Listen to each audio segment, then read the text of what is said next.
Hey, everybody out there, it's Alabama Deep. I'm coming back at you. All right, so today we have what is a Longines. See if I can come in and show you a little bit about what's going on with this watch. This is a very nice Longines. Now, this is a quartz watch. It's a little bit different than most quartz watches, however, as this does have jewels. It's a little bit nicer quality of a watch. Legrand or Grand Longines. I forget the exact name. But irregardless of that, it does in fact need a battery. And we can look at the back of it. We can see that there are screws that are holding the back on. And I'm also guessing there is a big gasket as well going the circumference of this back plate that we will be removing. I had the idea of going ahead and replacing the strap on here with a newer strap and putting the buckle on the new strap. But I don't think we're going to do that. We're just going to go ahead and we're just going to start replacing what we need to replace on the Longines to get it to run again. And that should be, as far as I know, a battery or a battery. So we're going to do that. I'm probably going to give it a little bit of Earl here and there on the back part of it. But I think for the most part, we're just going to give it a battery or battery. So we're going to do that. Okay, so being a Grand Longines, if I'm saying that correctly, I don't know. It should take a 346 if I'm remembering right. And a 346, I got that in a Swiss battery. And that's what is going to be going into this watch. And yes, 346. And we're going with a Swiss battery. You could use an Energizer. You could use Duracell. You could use any number of battery. They're all the same voltage. They're all the same amps, I guess, or whatever they measure it by. And that's what we're going to do today. So I'm going to go ahead. I'm going to play a little bit of elevator music. I'm in the mood for some elevator music. So that's what I'm going to do.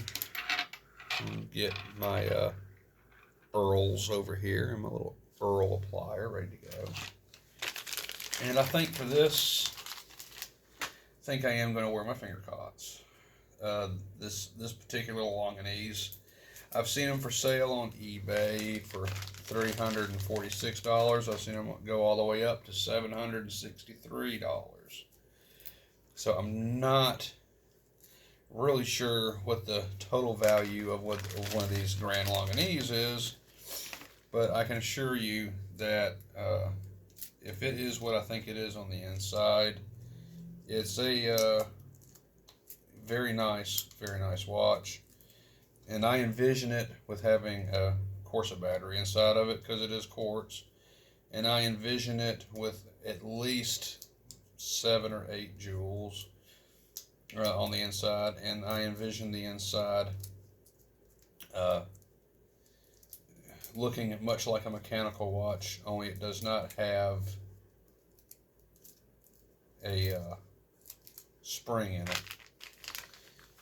It should only have a, if I'm thinking correctly, yeah, it shouldn't have a mainspring at all because it is a battery and it's moving off the pulse of a piece of quartz, henceforth quartz movement.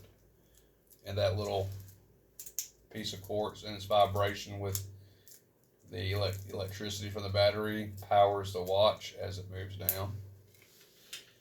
So if you've never worked on one of these higher end quartz movements, it's a lot different than if you're dealing with a Walmart special where it has no jewels on the inside. These actually do have jewels. And so, with that, we will take precaution with finger cots because it's not by any means a junk movement. I'm going to go right here and make sure that I go ahead and I outline where this watch can go, where it can't go.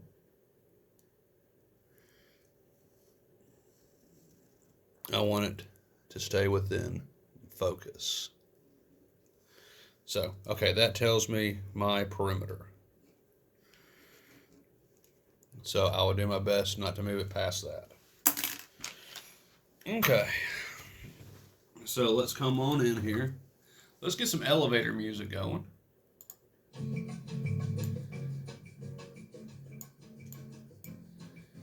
Ah.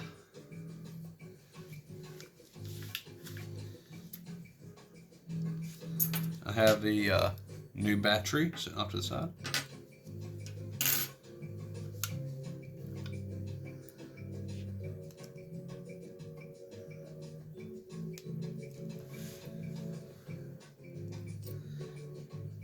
Now remember the rule I taught everybody.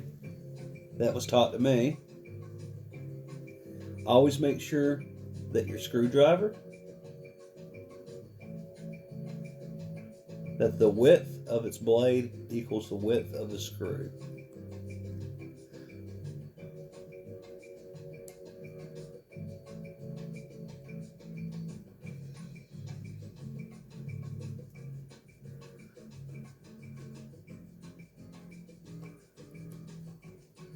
Whenever I hear a little crunch, that means the screw has exited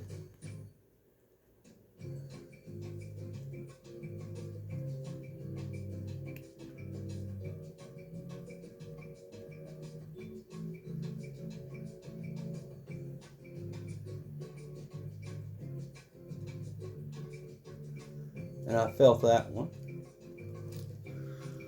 And as you can feel and watch the screw turn lopsided, that means it's exited the threads.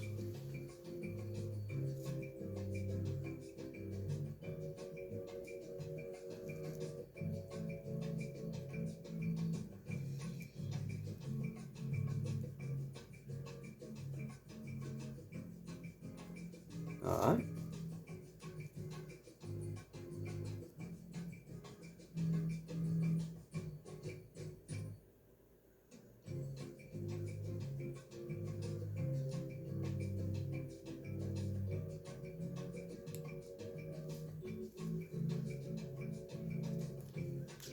Ah, that kind of moved a little bit, didn't it?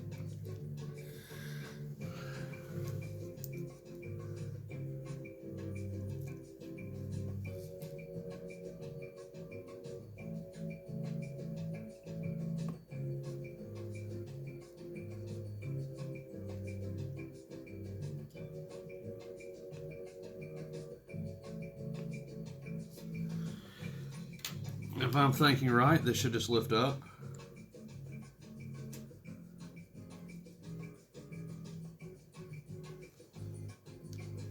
Well, there we go. We can now look on the inside of this watch.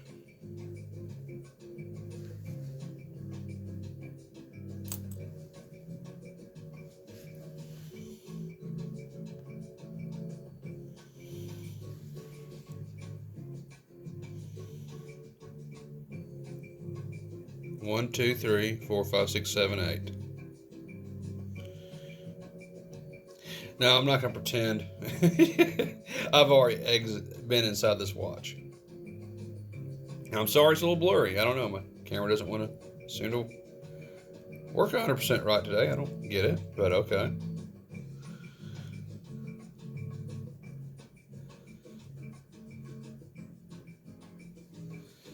But it's definitely a little blurry. Ah.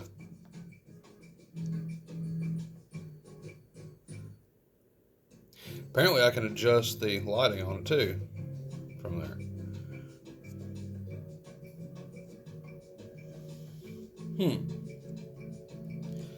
But okay, so this is what we have. This is the inside of the watch. It is quartz, and there's where the new battery goes. So let me come inside. Let me take a little bit more at it.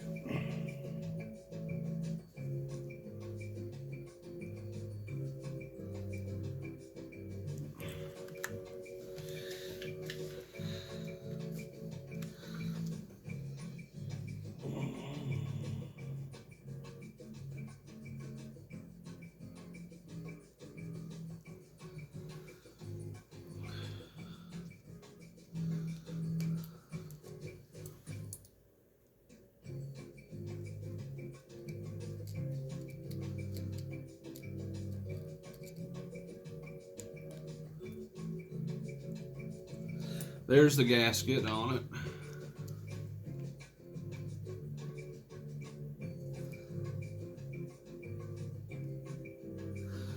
Move that out of the way.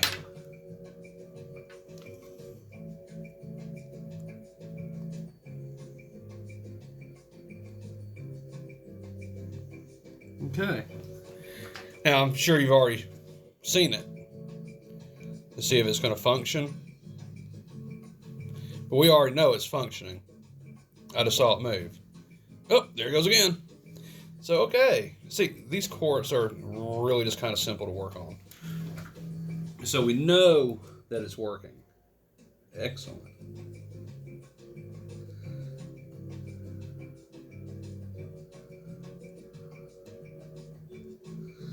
So what I have now is to worry about this gasket. Now normally there's some silicone seal that will go on here. And that silicone will help keep water out. It'll help seal better. And I think that's what we're going to do now.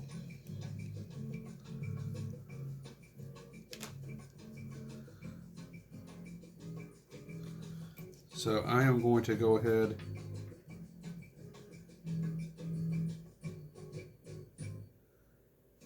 and put some on here.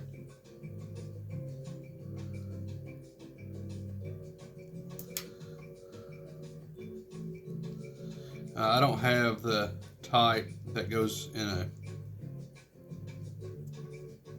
canister and just spin it around. Mine comes in a bottle. So I gently just kind of work it around my fingers here. And I make sure that it goes on. And I'm very careful with it.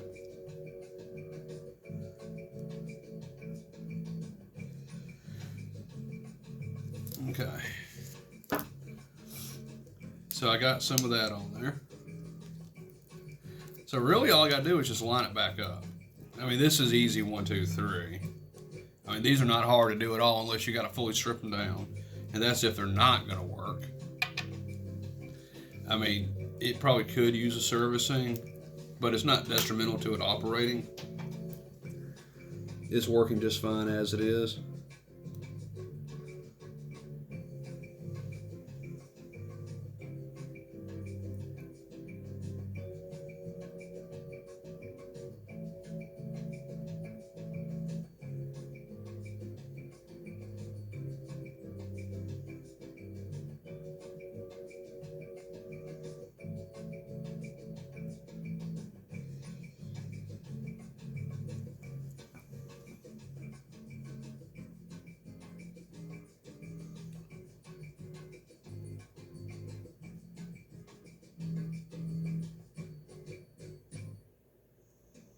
So I pretty much got it lined back up.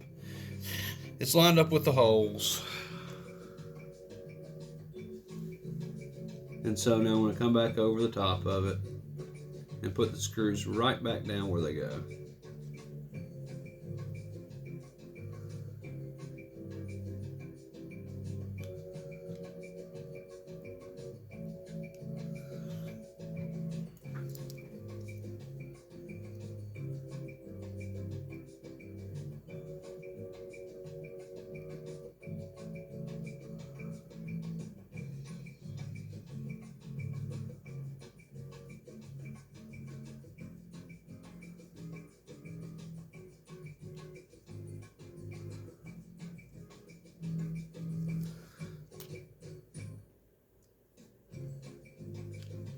I do see one screw that's trying to escape right now. We'll move you off to the side, Mr. Screw.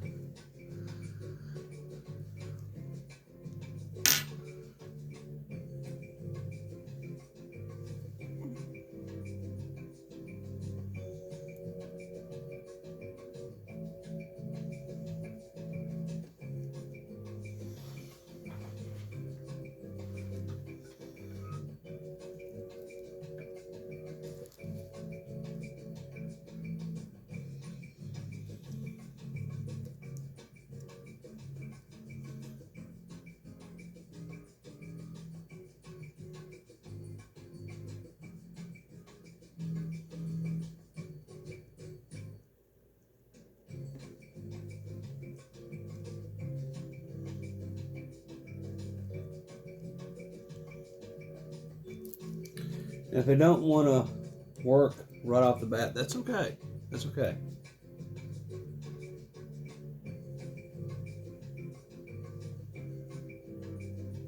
See? They will eventually start working their way in. You don't have to press down hard.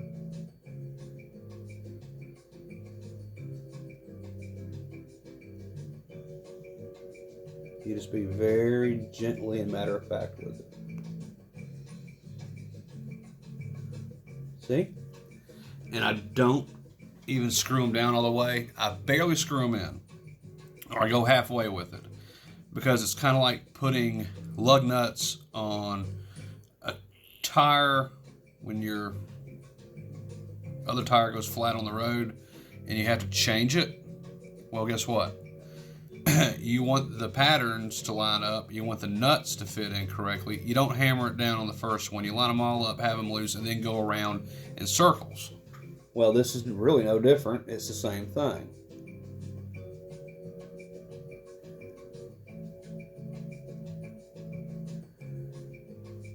Okay, so that one's on.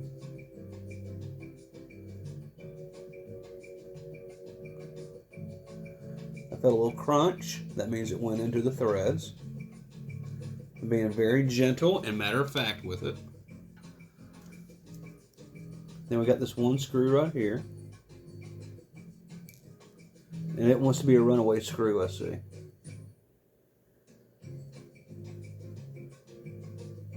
And boom, there it is. And so we want to be very careful. Losing one of these screws could really suck, you know?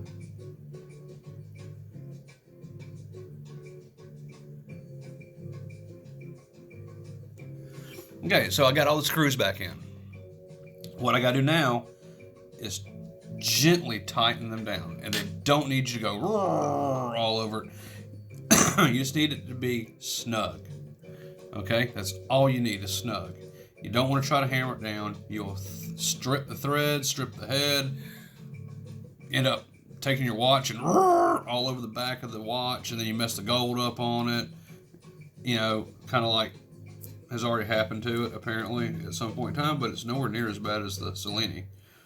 So that should be fine. But as I look at my under my optics, I see some pretty, what appears to be pretty big scars on it. But I mean, to the naked eye, not really. Okay, so that's on tight. I'm going to come over here to this side. You can watch that case under the optics just sink right into that rubber.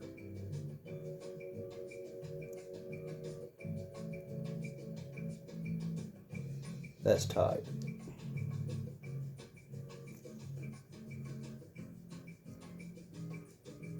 There we go. You don't want to abuse the screws. That's tight.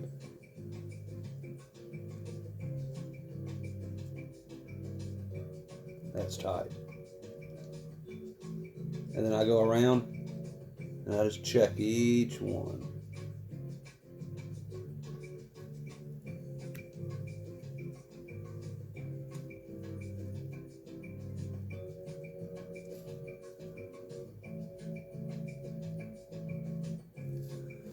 And it's done.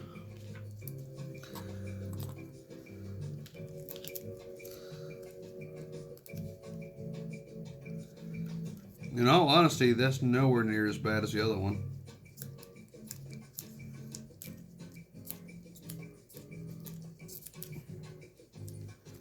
What a fine watch. And so our final, we're just going to go ahead and we're going to set the time on it. It's 11:35. And at this point, my cots can come off. I've done my job.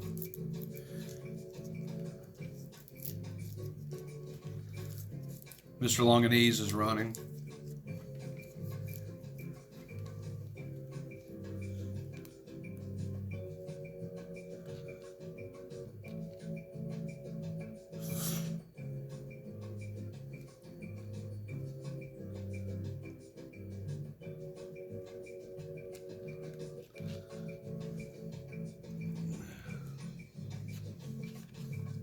We'll go with that, right?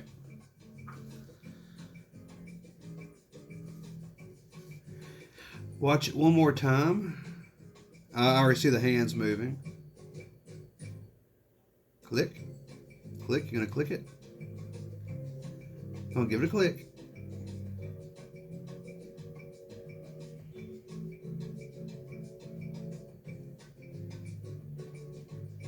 It's moving. I see it moving ever so easy.